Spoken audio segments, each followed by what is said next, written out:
We're live. Chase, BYU Kansas preview. The game we've had circled all season long. Chase, when BYU joined the Big 12, they get into the conference, the first thing you think of is, oh man, Bill Self and the Kansas Jayhawks are going to have to come to the Marriott Center and play. We're finally here. We're 24 hours away from BYU Kansas finally. I'll be honest with you, Chase, I have never been more excited to go to a BYU game, to cover a BYU game. Honestly, this is the most excited I've been for a BYU game since the Jimmer days. Wow. Wow. Like one you've been attending? Like both. Wow. Okay. This is different. This is so when you play against the Kansas, Kentucky, Carolina, Duke, and they're in your building, this is different. I mean, this will be the culmination of, oh, this isn't the WCC anymore. And we'll see that at the Marriott Center. Just really sit there and think, this could be Pepperdine. No disrespect to Pepperdine, but this could be Pepperdine on Tuesday. And now you're getting to play the freaking Kansas Jayhawks. I'm so excited for this game. No, you're absolutely right. It's everything BYU fans have wanted, that we've hoped for years and years, and here we are with it. Like we get it, which is always exciting. I think what's interesting is like this is the lowest Kansas has been in years, right? They're ranked, except last year was worse. Was it worse? Yes. They went unranked at one point last season, didn't they? We'll get stats department on it, but I'm pretty sure. But right now, if you're Kansas, right, I think they were preseason number 1, were they not? And they got Mayo and Storr, and everyone was like, oh, they've reloaded, and they got Dickinson back, Harris is back, KJ Adams is back. Bill Self's one of the greatest basketball coaches of all time, right? And now they're in this situation where they're ranked 23rd, which by Kansas standards is very low in the AP poll, coming off of a loss at Utah, one of their worst in a very long time, right? And it's not like they've had very many good wins either. Not a lot to hang their hat on. I've seen some pretty shocking stats about who Kansas has beat. I believe, I think I saw that they haven't beaten a team projected to be in the tournament. They've done it once in conference play. It's been bad for the Jayhawks here the last few weeks. Not to say they're not good. Like they did beat Iowa State. They have a lot of talent and they have an amazing Duke on coach. A neutral site. They beat Duke, at the very beginning of the season. So I'm not trying to discredit Kansas and who they are. I'm just saying, even with this Kansas team who is struggling, we're still stoked out of our minds to see them come to Provo, play BYU in the Marriott Center, and to have that kind of energy in the building. And at this point in the season, it's even better because BYU is playing for something, right? It's a big moment. And not only that, Karter, they're favored to win the game. Like BYU doesn't just have a shot, they have a great chance of winning Tuesday night. So this is, the culmination of everything you could have possibly wanted.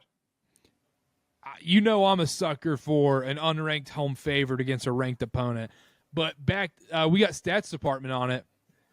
Yeah, this team last season never fell below 17. 17 was the lowest rank they were, and that was based on the tournament. AP, they probably would have been lower because they lost to a middling Cincinnati team. So, it would have been about 20 around there. So, yeah, technically this season has been worse, especially when you add on the expectations. You pay a guy pay a guy 6-7 figures plus, and AJ Storr, he hasn't really provided you with anything. Zeke Mayo, Rylan Griffin, they were supposed to be these real dudes. They're just not. And we can go straight into the preview, Chase. I've been on the Kansas was overrated coming into this year. I didn't think there was any world where they were the number 1 team in this country. And there's a balancing act with that because I don't think they're this bad team. I don't think they're this, they're a lose for sure in the first round kind of team. They are a prime upset candidate. But my biggest problem with Kansas coming into this season and throughout the year is their 3 best players are your defense is thrilled when they take jump shots. KJ Adams, Hunter Dickinson, Dwan Harris. If they're taking a jumper, the defense wins that possession. That's just what it is. And if Hunter Dickinson's knocking down threes, KJ Adams hitting the mid-range, or DeJuan Harris is knocking down threes, you say, so what? That's how we lost. But other than that, these other guys like Zeke Mayo, Rylan Griffin, AJ Storr, one of these dudes was supposed to step up and be an all-American caliber player, and they just haven't. And that's why Kansas is kind of spiraling right now. And this is why it hasn't worked. And quite clearly, the signs were there. Yeah, they were. And you just saw it from last year. And I don't want to dig into the weeds here a little bit, but when you play with a guy like Dickinson, who is a dedicated 5 in a world of college basketball, where you either are running 5 guys outside of the key or you have a big rim running athletic big, it just doesn't fit today's game. And he takes a lot of the possessions. His usage is the highest on the team, right? He occasionally can hit some threes. But he really just doesn't stretch the floor for you. And so it muddles everything down for this Kansas team. So guys like Zeke Mo and AJ Storr, who you paid a lot of money and you were super excited about coming in, haven't been able to get their games going because offense is running through Dickinson. And when it's not, he's still got his butt, placed down there on the block. And that just adds more clog to traffic and things like that. And we've seen the same thing with BYU, right? When they get into the paint, when guys are able to spread out a little bit, they've been able to do some great things. And so I think Kansas kind of suffers from that a little bit. And that's where the expectations have fallen, and also just poor shooting from the Jayhawks. Let's call it how it is. All right. They are just not shooting well. And in college basketball and any team, you need to be able to shoot the ball, especially from 3, right? To be able to stretch out the defense, keep them honest, and honestly put up points. 3 is worth more than 2. So if you're Kansas, you're Bill Self, you've been working with what you got. And I think they have a lot of talent. And I don't think you can overlook this team or just be so confident in BYU just because of the line, whatever. I mean, this team just lost to Utah, right? Just Saturday night. So it's going to be a battle for BYU, but they have the right matchups, the right lineups. I think to throw at Kansas, they've done it before. This Kansas team, we talked about last year's, right? And we looked at that game, we looked at stats, whatever. This Kansas team is actually super similar to that team, right? In the fact that you'll have 3 starters, literally the exact same, and then you have these guys who, to be honest, though, are more athletic, probably more talented than some of the guys Johnny Kansas Furphy. is rolling out. Than Johnny Furphy or what's Timberlake. his cat? Yeah, Nick Timberlake, right? So you already need to be prepared for guys like Zeke Mayo instead of Timberlake sitting in the corner. But very similar. And what's the problem with Kansas and what BYU can expect is a similar style because of Dickinson, because of Adams, because of Harris. That's just how they play. That's what Bill Self has established. This is how these guys play best. And so we're going to play a very similar style to what they saw last year. So lots of tape, lots of things to remember for guys like Dallin Hall, Richie Saunders, Foose, these guys who played last year. Yeah, and it's going to be a different game being played, not in Allen Fieldhouse. It's in the Marriott Center. I would think this is the most anticipated game of the season if you look at BYU's home slate. So Marriott Center is going to be bumping. I know I keep saying I cannot wait for this game. And then going back to it, I'll pause the podcast right here and then play the press conference clip right here if you're watching on YouTube or X right now. Super excited. They're a great team, prestigious school, and it's just an excellent opportunity for us to go out and put our best foot forward. So obviously, we went into their place, took it last year. They're hungry this year. But we have a lot to prove, and we're playing a great brand of basketball right now, so we're just really excited for the opportunity and going to celebrate this one tonight and come back Monday focused and ready to attack that team. You could see Dallin Hall in the press conference right there. He had a little smirk when he was talking about Kansas. Someone's looking forward to that game, and Bill Self is not going to forget what happened last year. I don't think any of these guys are. Dickinson's he's one of the more prolific villains in sports right now. I think he's looking forward to an opportunity to avenge that loss. And it was Dallin Hall that was killing the Jayhawks all night long in that game. If you're a BYU fan, you haven't watched that in a while, go watch it because it's a truly incredible watch. But you make a good point, Carter, where they're coming into the Provo this time, right? And they have to face a pretty full-fledged BYU crowd. I think get-in price is like $50, which Not isn't that bad, insane. actually. But yeah, but that's usually high for Marriott Center, Tuesday night game in Provo, right? And so this is the most anticipated game. This is what everyone circled on the schedule. Season ticket holders were like, I'm keeping this one. I'm not selling the Kansas tickets. And it's going to be a big fat crowd Tuesday night. I cannot wait. And talking about Dallin Hall real quick, going into last year, yeah, I'm curious to see how that works out. But to be honest, spoiler alert, I'm confident in BYU, and I don't like being this confident in BYU. I don't. We're usually pessimists, Chase, but I'm very confident in BYU, and that says more about how I feel about Kansas. I watch a disgusting amount of college basketball. I've watched so much Kansas basketball this year, and it's just I've never seen it. I never understand it, and it all stems from the same problem: is that when Hunter Dickinson is your best player, there is a ceiling because one, we haven't even talked about how much of a liability he can be on the defensive end. Spoiler alert, that might have to deal with my MVP at the very end, but he clogs up the offense so much and demands for him to be effective. The ball has to be in his hands only, and going to work himself, which doesn't make everybody else on the team better. In theory, you would say, oh, he attracts a lot of people to him and he can kick it out and get others involved. It just doesn't happen on a Hunter Dickinson style team. Now, he could definitely go out to the Marriott Center tomorrow night, put up 30 and 15 and beat BYU. Sure, but Kansas as a whole this season, it's a Hunter Dickinson problem, and it's just a flat-out problem, like you said earlier, Chase. They can't knock down threes. They can't shoot jumpers. In modern basketball, if 3 out of 5 of your players can't shoot the rock, you're going to lose. You're not going to win a lot of ball games. I don't care how talented you are, how athletic you are, how good of handles you got. You got to be able to shoot the ball. That simple. It really is that simple. You're absolutely right, Carter. And BYU's the same way, right? I mean, they got away with shooting 26% on Saturday against Kansas State. But that's because they dominated that defensive end and they were able to get drives to the basket. But it really does come down to that. If you're not a threat, if you're Kansas, if you're not a threat from the three-point line, BYU is going to be able to pack in the paint, right, and focus on Dickinson. And then where do you go from there? You have to figure it out, and you're kicking it out to, to Dwan Harris, to KJ Adams, who, and they play those guys at the same time, Carter, and those guys, and I don't want to be mean here, but they're not threats beyond 10 feet. And so that's the problem with Kansas, right, and what's going on here. So BYU's got a big chance to take advantage of that. Now, you do have to still consider, like you said, Dickinson's incredibly talented. He might be the best 5 in college basketball. You can argue with some people about that, whatever. Wrong. He could put up points as often as he'd like if he has the right matchups. If you're going to play him one-on-one defense, guess what? Kansas is going to go there, and they're going to let him go to work and do his thing. He also, has decent vision, right? And I think he understands where this team goes. Now, that's totally contingent upon whether or not Kansas can make those threes. But that being said, Dickinson's still a problem, right? Zeke Mayo has tons of potential. He still scores about 13 points a game, right? And he has, if any of these guys on this Jayhawk squad have the potential to really pop off from a shooting perspective, right? And you have AJ Storr, who hasn't been great this season, but has all the potential and makings of some guy who could be a problem. He's big, athletic, streaky shooter, to say the least. Yeah.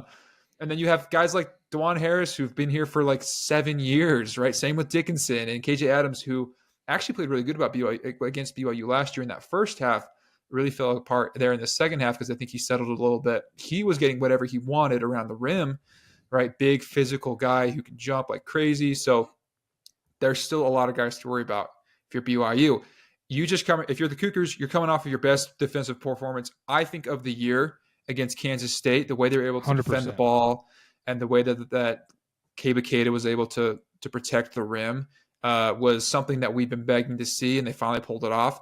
Can that momentum carry, and can they come with the right game plan here with Kansas? Because it's actually pretty similar to Kansas State, where Kansas State struggled shooting from 3, so they were relying on guys like Coleman Hawkins, right, and McDaniel to get to the rim and make tough shots. They forced them to take those. Those guys kind of, McDaniel got his, but Hawkins was basically a non-factor. BYU was able to just suck the air right out of this Kansas State team. So I assume it's going to be a similar defensive game plan against Kansas, Carter. Yeah, I'm curious to see how they match up, because I wouldn't be surprised if we saw a heavy amount of zone in this game. Let Kansas shoot beyond the arc. Pack the paint. It's like you play against Michigan football this year. Look, load the box. Let them beat you with their arm. That's a great game plan going against a Michigan team, and that's kind of the same with this Kansas team, especially when the Foose minutes come in. I would be shocked if we saw a lot of man-to-man defense when Foose is in. I think they might go strictly zone at that point. And you talk about, okay, Dallin Hall, Richie Saunders, they all remember last year. Bill Self isn't going to forget. Well, this is a very different BYU team than last year. They play a totally different style. It's not run and gun, chuck threes. Also, very different players. Guess what? Who were your rim protectors last year? It was Foose, it was Ali Khalifa, it was Noah Waterman. It's very, very different when you're comparing them to a guy like Keba Keita. And, I mean, even you could say Boscovich, too, at times, too. Like, that's a very, very different lineup going against Hunter Dickinson. And Dickinson, didn't play great last year, just missed a lot of free throws. And if he knocks down those free throws, they probably beat BYU. But, like, there's a lot of differences, and it's what I'm trying to get here is you can't really, last year's game was just different. You can't really use a lot from that game, in my opinion. It's a very good point, except for I think this Kansas team's super similar. That's the one thing I'll say. And obviously a lot of those players are the same. But Self's like, he doesn't know Kevin Young. He doesn't know his coaching style. He doesn't know what out-of-bounds plays he likes to run, right? They have plenty of film, and I have no doubt in my mind Bill Self's going to have something up his sleeve for BYU. He's one of the greatest basketball minds in the game. But you're absolutely right. And so Kansas is at a disadvantage here, right? They are coming into, obviously they're on a long road trip. They're doing what Kansas State's doing right now. They both switch. Kansas State playing, I think tonight actually at Utah, right? Staying out here on the road. Kansas doing the same thing that BYU had to do when they played West Virginia, right? Stay out, long extended road trip. You're always just get out of your comfort zone. And you're coming off of that loss to Utah. Carter, there's been some buzz about the Utah loss. Is it a good thing or a bad thing that they lost to Utah? Or is it a non-factor in your opinion? BYU fans might not like this. Normally, I would say it kind of factors in, and I'm like, oh, they're going to come in pissed off in this game. But the thing is, it's not like BYU is going to overlook this Kansas team. It's not like – I feel like that's insane. I think it's a non-factor, to be honest. I think it's just what happened. That's fair enough. And you can also spin it and be like, look, like they're obviously rattled. They don't like playing out here or whatever. And you could use that kind of thing. But you got something to say. I could see it. Yeah, I was about to say, it's a factor for you, isn't it? It is a little bit. We were watching that game after the BYU one. We're like, it's probably not. We want Kansas to win. Not just for like, oh, is Kansas going to be motivated or not, but just for like the better resume, kind of like, oh, Kansas is still kind of cooking right here. Now, like they dropped to 23 in the AP poll. People are starting to realize some things about them. Look at their wins and losses and starting to they come off the Jayhawks a little bit. So it would have been better for BYU to get a win against someone who's, hotter. But also there is that factor, right? Responding from a loss. Kansas hasn't lost 2 in a row all of, I think maybe season, right? And so we always say this, like you're really good after responding to a loss. It depends who you play and whatever, but you could say, right, they're pretty good responding to a loss. They haven't been able to drop 2 in a row all season. So BYU is going to have to figure out, and match their energy, just like they did Kansas State, which is what we talked about. Match the energy, and they did it right off the bat. They got out to that big lead. BYU is going to have to do something similar here because I think Kansas is going to want to win this game, obviously. It's a quad 1 win for them. It's a chance to bounce back, chance to make a statement. And they may have the underdog mentality, Carter. By Vegas's odds, they are those underdogs. So I know it's not necessarily a factor for you in this game and you don't see it, but I do kind of feel like that was maybe what it took to light a fire under the Jayhawks. I don't know. Maybe so. Also, I don't mean to be the actually guy. Kansas has lost back-to-back games this year. Just want that out there. I don't want to give the people wrong numbers. No, it's good. No, it's better to have you correct me. At Creighton, at Missouri, in non-conference. Okay, so they haven't lost back-to-back in conference. I'll say that. Yeah, there we go. Yeah. Okay. No, they've done a little hot potato right now. Beat TCU, lost Houston. Beat UCF, lost Baylor.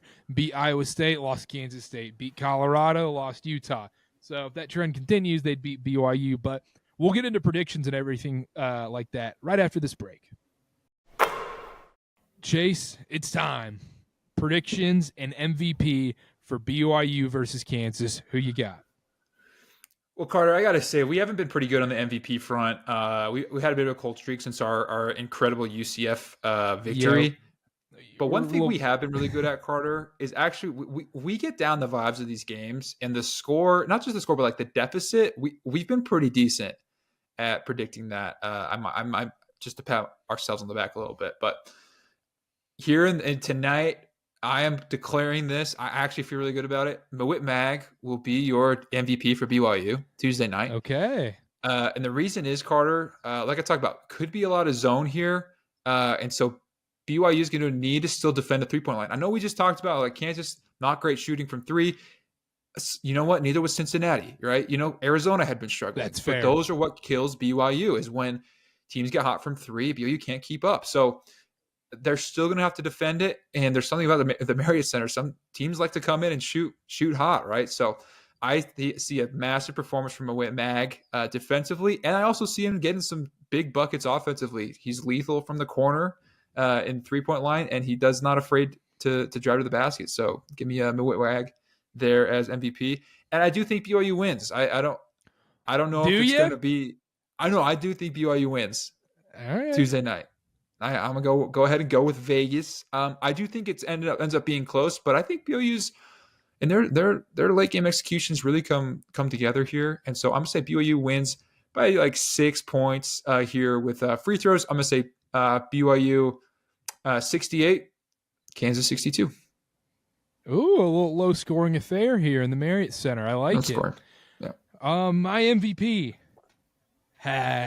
You know what time it is. Let's go to Russia. Let's go to Russia right now. It's Yegor Demin. It's Yegor Demin in this game, and I'm going to tell you why. If there was ever a game for Yegor to build up his draft stock and really show how freaking good he is at exposing defenses with a pick and roll, if Yegor gets Hunter Dickinson into pick and roll situations, it is barbecue chicken all night. Hunter Dickinson is one of the worst defenders I've ever seen guard the pick and roll. If Yegor gets him into action with Keba, they are going to have success with that all night long. I promise you that. That's the key, is get Yegor into action with Hunter Dickinson. Force Hunter Dickinson to defend, get him into foul trouble, and force Kansas to have to start going to their bench. The other key for BYU in this game, too, is making sure, look, Kansas has their three guys that I've talked about can't shoot, in my opinion. But then you can't let a guy like Rylan Griffin all of a sudden get hot, or Zeke Mayo get hot. Like you said, Cincinnati wasn't a great three-point shooting team, but guess what? That didn't matter. They still shot the lights out against BYU in their own building, and Jizzle James went 6 for 8, and he's a 25% three-point shooter. So there's that.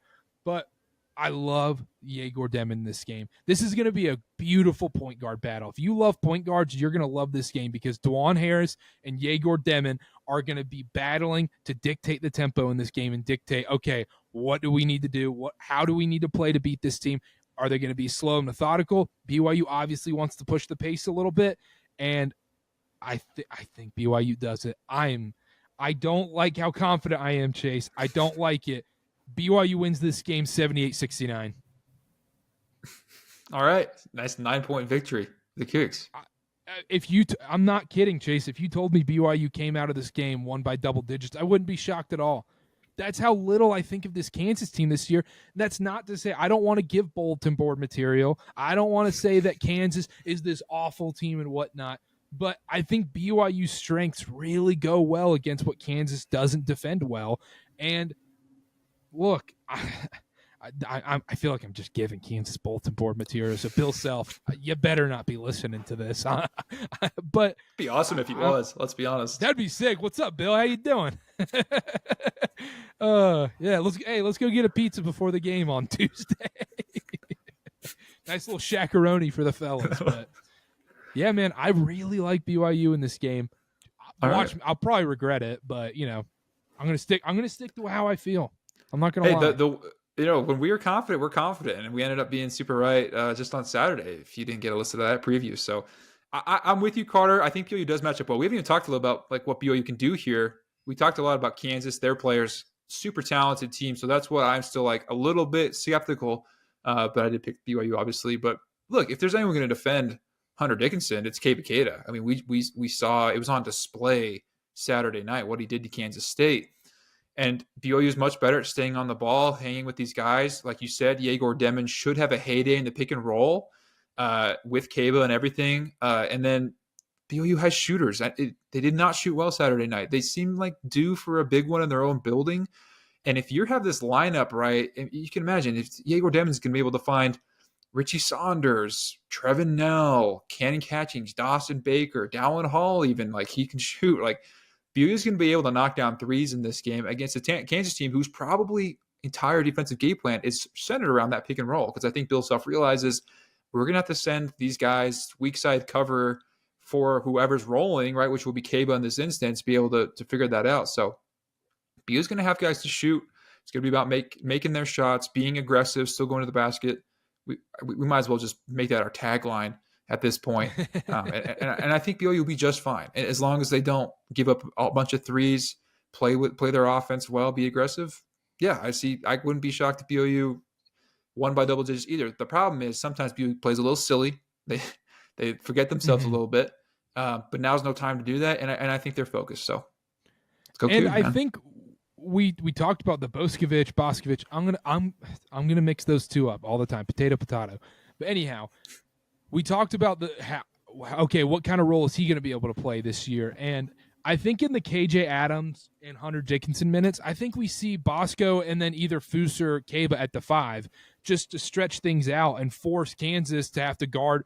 Okay, and we might even see a lot of 5 out in this game and say, hey, Kansas, hey, Hunter Dickinson, you got to come out here. And then that opens up the paint for BYU to attack, like you were saying.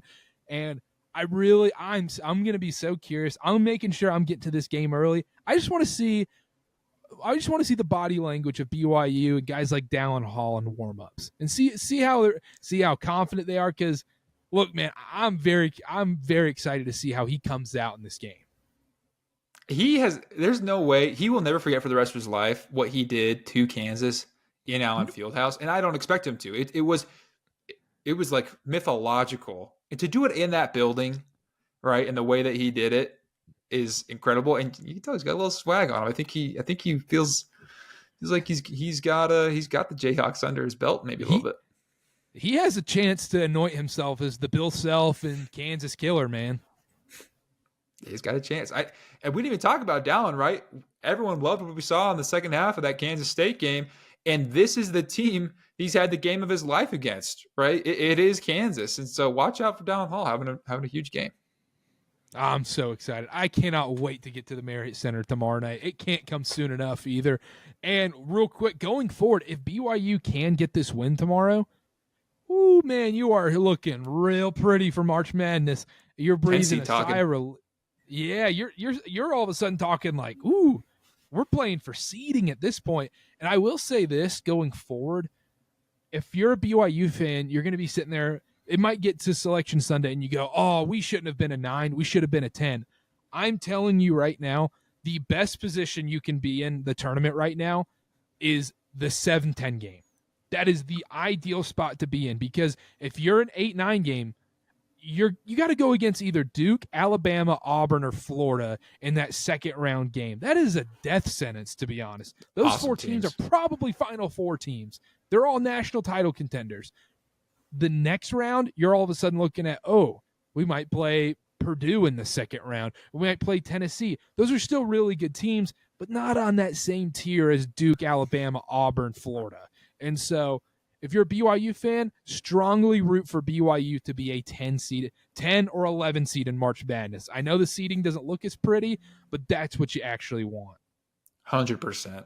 100%. Yeah, couldn't have said it better. You don't want to see Duke in the second round if you're BYU. You want to see, hey, Texas A&M? All right, now you're talking, hey, yeah, can we match up there, right? Like, and to be honest, whenever you get to 6 through 8, like those are the different teams you'd be playing at that point. There's not a big difference between the 6 seed and the 8 seed, to be honest. There's a little bit, but and then when you're talking about 7, 8, 9, those are all the same teams. A couple of them just have better wins. 100%. Yeah, and then like a couple of them will just make magical runs, and you'll start to be like, oh, this team, and then some of them will get upset, and it's just how it goes. Yeah, hopefully BYU can be that 10 seed, make a magical run, and we'll be here for it all season long. But yeah, if they win on Tuesday night, all of a sudden we're sitting here looking at a BYU team that's very firmly in the tournament, and they would just have to go 3-2, and you could lose Arizona, Iowa State. It wouldn't matter, and you're firmly in. You're not even thinking about Dayton, Ohio, in my opinion. Yeah, you're right. Like we said, if you didn't listen to the last podcast, they got 3 big games left. Win one of those big 3 games, we think you're doing good. Don't lose a silly one, obviously, but this is the best chance of those 3 games to win a big one. Kansas at home in your building, so going to be awesome. It's going to be bumping Tuesday night. If you're in the building and you want to come say what's up to us, we just sit right above the TV cameras. It's right above concourse level there, staring at the benches, and come say what's up to us. We'd love to talk to you. Absolutely, yeah. Well, I still got some church ball stickers. I forget to bring them to the games. We'll give out some church ball stickers and whatnot as well. Some stickers, man. Couple other things. One, you see Chili's replied to our guy Jack Carpenter. Shout out Jack. I hope that made him 5. feel better after what he showed out there on the court Saturday. He put his all out there. I'll tell you that. He put too much of his all. That was the problem. He overshot the hoop about 12 feet, Carter. Yeah, he was like Rudy in practices where it's like, hey man, like we don't need 150%. Like just give us 80. Yeah.